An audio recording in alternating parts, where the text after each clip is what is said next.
tal? ¿Cómo están todos? Bienvenidos nuevamente a Iquique Televisión. Estamos con un nuevo capítulo de Iquiqueños por el Mundo. En esta ocasión vamos a entrevistar a don Carlos Salas, quien es un analista político que vive hace muchísimos años en Dinamarca y él también actualmente da clases de economía y política en la Escuela de Negocios de la Universidad de Copenhague. ¿Cómo estás, Carlos? Bien, gracias. Bien. Carlos, cuéntame primero cómo has vivido esto del COVID-19. Bueno, bastante difícil porque uno vive en un país desarrollado, en Europa, y uno se imagina de que está más seguro, que todo funciona mejor y que va a pasar más rápido. Uno tiene una cierta idea de lo serio que puede ser, y en realidad me ha sorprendido porque lo que están viviendo ustedes en Chile lo estamos viviendo aquí y creo que lo está viviendo todo el mundo. Estos temas de las restricciones, de no poder salir o de salir pero mantener distancia, que no se puede ir al cine, ¿no es cierto? Uno no se puede entretener, restaurantes están todos cerrados. Eso es bastante difícil, yo creo que es complicado, especialmente cuando uno está lejos también, porque ahí uno piensa más en la familia y en los amigos. ¿Cómo han sido las políticas que ha instaurado el gobierno danés? Bueno, yo diría que son moderadas, pero no relajadas. Si uno se pone a pensar, por ejemplo, el caso de México, estaba leyendo que el presidente de México, él habla de fascismo, él habla de autoritarismo, ¿no es cierto? Aplicar medidas y amenazar a la gente con la policía, él lo considera un fascismo, un autoritarismo. Aquí en Dinamarca no se está haciendo algo tan relajado como en México, pero obviamente que se tomaron medidas que son distintas, que son nuevas y que tienen que ver con la distancia social, tienen que ver con la clausura de locales comerciales, pero la policía es muy relajada, la policía no, a uno no lo trata mal, no hay toque de queda, aquí no hay toque de queda. Pero también me imagino que la población danesa es mucho más consciente que la población mexicana o latina en general, digamos, ¿no? Yo creo que sí, por los resultados, porque me preocupo de ver las cifras todos los días. Hay una página web en donde uno tiene un resumen de los casos diarios y cómo se mueve esta curva.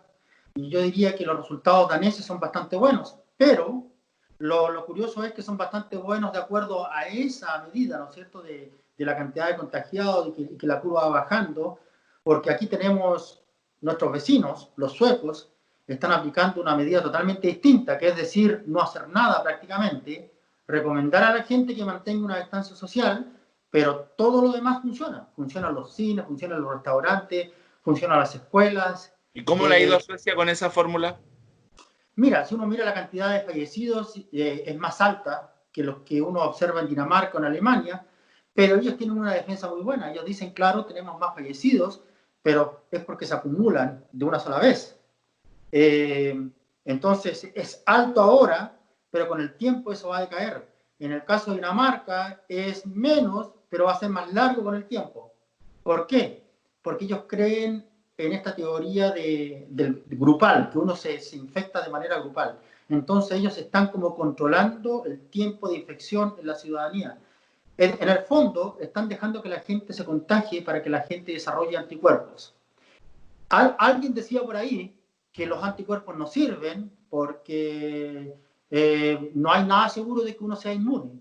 Exactamente. Y la respuesta que ellos dieron fue muy buena. Ellos dijeron, bueno, si no hay ninguna garantía de que uno se vuelva inmune después de infectarse, entonces no nos sirve ninguna vacuna. Entonces no se puede crear una vacuna. Y en el fondo, algo hay que hacer, en algo hay que creer.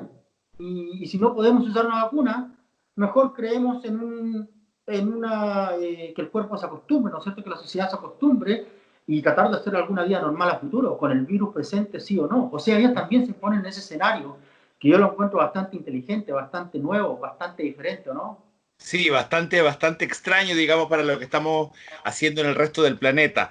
Oye, Carlos, justamente conversando respecto a que tu carrera es analizar políticamente las situaciones del mundo, comparar Latinoamérica con Europa, cuéntame un poco, ¿cuál sientes tú que es la capacidad que tienen los países latinos para enfrentar esto, considerando que Europa, por ejemplo, que tiene mucho más dinero, que es mucho más desarrollado, tampoco ha podido solucionar el problema, que en casos como el de España, como el de Italia.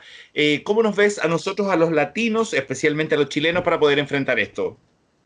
Yo creo que a fin de cuentas, los recursos que tiene un país se observan en la forma en que las autoridades del país enfrentan el problema. Yo, por ejemplo, noto que en países más pobres, menos desarrollados, la represión es muy grande. O sea, ya la policía entra a tu casa, te saca de tu pieza, si estás escuchando música, te sacan a palos, una cosa terrible. En cambio, estos países como Dinamarca, Alemania, Suecia, tienen más recursos. Entonces también ellos pueden esperar un poco más. Ellos pueden esperar la vacuna o quizás un tratamiento. El dinero les alcanza para mantener a la gente que está sin trabajo durante varios meses. En ese sentido, creo que lo que se observa en Chile es un término medio. Chile no lo está haciendo mal, pero tampoco es extraordinario. Leía que hoy día las cifras de infectados hoy en Chile son casi 900 personas hoy en día. Y hace una semana el presidente en Chile hablaba de que estamos orgullosos de mantener esto a cuesta abajo y era como muy pronto para cantar victoria. Entonces tampoco sabemos cuál va a ser el desarrollo. Lo otro es que Chile está rodeado de países que tienen problemas más grandes, como Perú, Ecuador, que también está cerca, y no nos podemos aislar, ¿no es cierto? Al final nos podemos librar del virus y decir no tenemos ningún infectado más, pero eso significa que tenemos que cerrar la frontera para siempre. Nadie puede salir ni nadie puede entrar al país. ¿Quién puede hacer eso hoy en día? Nadie. Entonces, todas estas cifras que uno compara, que se siente ganador, se siente perdedor, en el fondo no sirven de nada. Lo que estamos haciendo en el fondo, independientemente de los recursos económicos que tengamos o la pobreza que tengamos como sociedad, es ganar tiempo, nada más. Estamos ganando tiempo, estamos esperando por un buen tratamiento o una vacuna. Ok, Carlos, posturas filosóficas, ¿cómo las ves? Posturas que, la filosofía que puede haber detrás de cada gobierno, como por ejemplo el caso de Bolsonaro, está tomando una actitud y por otro lado Argentina con Fernández está tomando otra. ¿Qué Sí. ves detrás de esto? Mira, es bastante curioso porque yo el otro día escribía en Facebook la nueva división política. Ujú. Está entre los que abran las industrias, abran los trabajos, y está entre los que queden en la casa. Y a fin de cuentas, este virus se está transformando también en una opinión política. Y si uno observa el mundo, se da cuenta de que países más socialdemócratas, más socialistas, están como pensando en controlar la pandemia, ¿no es cierto? Y controlar a costa de lo que sea. Y países que son más liberales, que son más pro negocios, como Estados Unidos, eh, como Brasil, Ujú, que es un caso extremo en todo caso, ujú. simplemente quieren ignorar el virus. Decir, ok, es un resfrío, hay que hacer la vida con normalidad. Yo creo que al final la mayoría de los países del mundo están tomando un camino en un término medio, es decir, cuidando la salud pública, pero al mismo tiempo manteniendo un ojo en la economía, porque no se puede descuidar la economía tampoco. Ujú. Carlos, justamente hablando un poco también de la economía y de la protección a la población, la protección social. Cuando se nos produce el estallido social en nuestro país, eh, obviamente muchos pedidos de parte del pueblo hacia el gobierno, mayor protección, mayor cobertura en muchos aspectos, y el gobierno siempre estuvo en una posición de ir soltando de a poco situaciones. Sin embargo, ahora frente al COVID-19 salieron medidas de protección bastante más importantes que las que logró el estallido social. ¿Sientes que de alguna forma la clase política en Chile funciona bajo presión o políticas de otros países tienen que funcionar bajo presión? Porque lo que parecía que no había dinero para el estallido social, parece que ahora sí lo hay. Mira, eso se observa en todo el mundo. Yo creo que lo que ocurrió en Chile es muy extremo. Es bastante extremo porque, por ejemplo, en Dinamarca también la gente reclama unos mejores sueldos y el Uh -huh. gobierno también se niega a veces a negociar con esta misma historia de que tenemos que mantener la macroeconomía equilibrada, que tenemos que atraer inversiones, que no tenemos que endeudarnos. Es la misma retórica. Pero en un país como Dinamarca uno no va a mandar a la policía ni va a hacer un toque de queda para controlar una demanda social. O sea, aquí se negocia antes. Entonces lo que uno se observa en Chile es que uno está dispuesto a muchas cosas, el sacrificio es muy grande. La imagen del país quedó por el suelo. Y si uno observa el nivel de represión, terrible, y el nivel también de delincuencia, ¿no es cierto?, de vandalismo también muy grande. Entonces la situación de Chile es muy extrema. Hay un deseo de ignorar, ¿no es cierto?, simplemente de hacerse indiferente a algo que es tan obvio, que es una inequidad social muy grande. Ahora quedó de manifiesto, ¿no es cierto?, un paquete de ayuda económica en Chile que Sí, también bastante fuerte. va a beneficiar a los negocios, ¿no es cierto?, a las empresas. Y el dinero salió fácilmente y la gente dice, sí, pero es que esos son fondos de emergencia. Está bien, pero ¿acaso no es una emergencia un país que está viviendo un desorden social o un estado de conmoción social tan grande? Qué deben hacer los países o los estados para que situaciones como el estallido social puedan de alguna forma aplacarse, mantenerse con mayor calma y que estos movimientos no se vuelvan a desatar como se han desatado en Chile, en Francia, en Colombia en los últimos meses? Lo más increíble cuando uno observa la situación de Chile es que tuvimos a la presidenta Bachelet, Ujú, que llegó con reformas, ¿no es cierto?, a la Constitución, que llegó con ujú, una reforma tributaria, que llegó también con una idea de hacer la educación gratuita para todos. ujú. Y eso a ella le costó un mundo, le costó una campaña, ¿no es cierto?, de resistencia muy grande de los sectores más económicos en Chile. Y resulta de que ahora las demandas de Michelle Bachelet se quedaron cortas porque la gente quiere muchísimo más que eso. Entonces, la derecha en Chile, la clase gobernante en este momento en Chile, tiene que ponerse a pensar, oye, decirle que no, ¿no es cierto?, a reformas que son necesarias y que quizás no eran tan terribles, ha sido un gran error. Yo creo que ahora ya no se habla más de Bachelet, ya no se habla del mal gobierno de Bachelet, ahora están callados. ¿Por qué están callados? Porque se dan cuenta de que hasta incluso una socialista como Bachelet se quedaba corta, que el pueblo quería más, la gente quería más. Ahora, ¿se justifica que la gente quiera más? Bueno, las historias de Chile son dramáticas. La gente de edad, los jubilados, ganan una mugre. La gente trabaja cualquier cantidad, trabaja muchísimo, Ujú. y siempre con esa inseguridad. ¿Cómo va a ser mi vejez? ¿Cómo va a ser el día en que me enferme, el día que pierda mi trabajo? Entonces, la sociedad chilena debería ser capaz de solucionar esos problemas antes y quizás no pensar que porque tú deseas mejores condiciones de vida, eres de izquierda, eres comunista. Simplemente eres un ciudadano que quiere mejores condiciones de vida y perfectamente puedes terminar votando por la derecha, aunque estés conforme con algunas cosas que ocurren en un sistema. Carlos, lo que se ha dado en las últimas semanas, sin embargo, ahora se agudiza respecto a que hay un grupo de cerca de 600 personas bolivianas, ciudadanos bolivianos, que estaban en Santiago y que, bueno, simplemente perdieron sus trabajos, perdieron sus oportunidades laborales y desde Santiago los envían a Iquique para que de aquí se haga o cuarentena o la gestión necesaria para que puedan ir a hacer la cuarentena a su país. Todos sabemos que Bolivia tiene cerradas sus fronteras completamente, incluso para sus propios ciudadanos, para la misma gente de Bolivia. Sin embargo, en Santiago se toma la decisión unilateralmente que se vienen a Iquique, sin hacerle la consulta, tal vez no a la ciudadanía, sí, pero a nuestras autoridades, digamos, al alcalde, qué sé yo. ¿Y no te parece que eso de alguna forma es una muestra de centralismo que aún sigue existiendo en nuestro país? Mira, lo que tiene que ver con la organización política, sí, el centralismo ha existido y ha sido algo que la derecha o la izquierda o la centroizquierda, la centroderecha en Chile, todos han prometido que van a cambiar y no cambian. Eh, pero más que nada tiene que ver también con la visión, ¿no es cierto?, de las regiones. Por último, ok, no tenemos esa posibilidad de decidir por nosotros mismos, o ustedes que viven en la región de Tarapacá, pero por lo menos de consultar, ¿no es cierto? Ahí se nota que prácticamente hay una actitud de patrón de fondo cuando llega la hora de tomar decisiones a nivel de país. Y eso también es una deuda pendiente. O sea, en Chile hay muchas deudas pendientes, hay deuda de descentralización, de quizás mejor distribución de los recursos, zonas más extremas quizás también con la facultad de retener mayores recursos que ellos producen.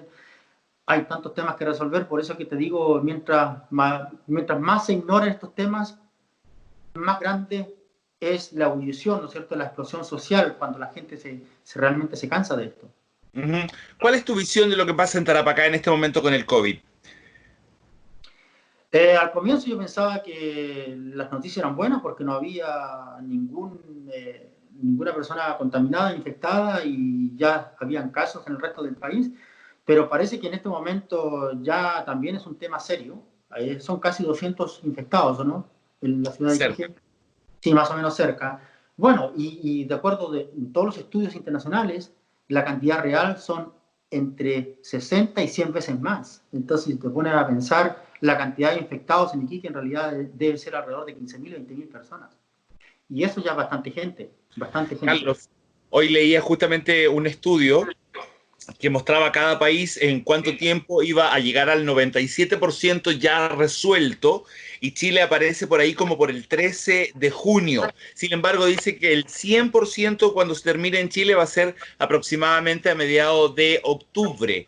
¿Por qué nuestro país, que parece tener un comportamiento bastante más acertado que nuestros vecinos, se extiende hasta octubre, y hay otros vecinos como Cuba, por ejemplo, dice este estudio que se les corta en junio, máximo en julio?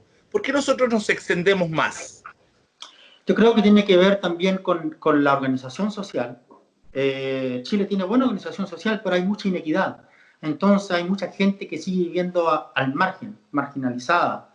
Hay mucha gente muy pobre en Chile, aunque el país no es pobre como países menos desarrollados de África o de Asia o incluso de Centroamérica. Chile sigue siendo un país con una cantidad de su población que es bastante pobre. Entonces me imagino que todos estos cálculos tienen que ver con la capacidad social, ¿no es cierto?, de enfrentar el tema como país. En Chile es un tema de clases. Yo creo que el tema del COVID va a desaparecer en Las Condes, va a desaparecer en Providencia, pero seguramente va a seguir en los sectores más marginales, más pobres. Por un tema también de acceso a higiene, a recursos básicos. Esto también podríamos verlo si nos comparamos con un vecino como Argentina, por ejemplo, que Argentina está bastante más complicado que nosotros en materia económica. Sin embargo, las medidas, y parece que la gente las acató de inmediato. ¿Qué diferencia tendríamos con ellos en este aspecto? Mira, es un tema bastante polémico porque si uno da alguna opinión en ese sentido puede herir a alguien, ¿no es cierto? Especialmente a nosotros los chilenos. Pero de acuerdo a todos los estudios internacionales, Argentina es un país más moderno que Chile. O sea, a pesar de todos los problemas económicos que tienen, la corrupción, la gran inflación, ¿no es cierto? Todo esto que nos escandaliza a nosotros, porque en esa materia nosotros estamos mucho mejor que ellos. Pero cuando miramos a nivel de modernidad, el nivel de modernidad en Argentina es mayor que el nuestro. Y tiene que ver con un montón de temas, tiene que ver con infraestructura. Ellos crearon un montón de cosas mucho antes que nosotros. Ahora quizás no tienen el dinero para renovar lo que tienen, pero ya lo tienen. Tienen una base social, tienen una base estructural que es bastante buena. Y yo creo que ellos se siguen basando en eso. Tienen educación que es gratuita, hay que pensar simplemente en eso, educación que es gratuita. Entonces, tienen unas ventajas que nosotros no tenemos, a pesar de todos sus problemas internos económicos. Ok. Carlos, ya tenemos que despedirnos. ¿Algún mensaje para la gente de Iquique? Que esté tranquila, que uno escucha un montón de historias, ¿no es cierto? Que uno no se vuelve resistente, que uno se ahoga, que uno que esto otro. En realidad yo creo que cada día que yo leo más sobre este tema, yo creo que tenemos que cuidar a la gente vulnerable, pero la inmensa mayoría de la población quizás ni siquiera lo va a sentir. El otro día leía un estudio que decía que en una cárcel de Estados Unidos 3.000 reclusos tenían el COVID y más del 90% eran asintomáticos. Imagínate, más del 90% de las personas ni siquiera sabían que estaban contaminadas. Entonces la gente tiene que confiar en eso. Confiar, bueno, yo no tengo problemas, quizás hay excepciones que igual ocurren desgracia, pero en general yo creo que la gente tiene que estar tranquila y pensar de que esto va a pasar. Ok. Gracias, Carlos, por haber aceptado esta entrevista desde Dinamarca.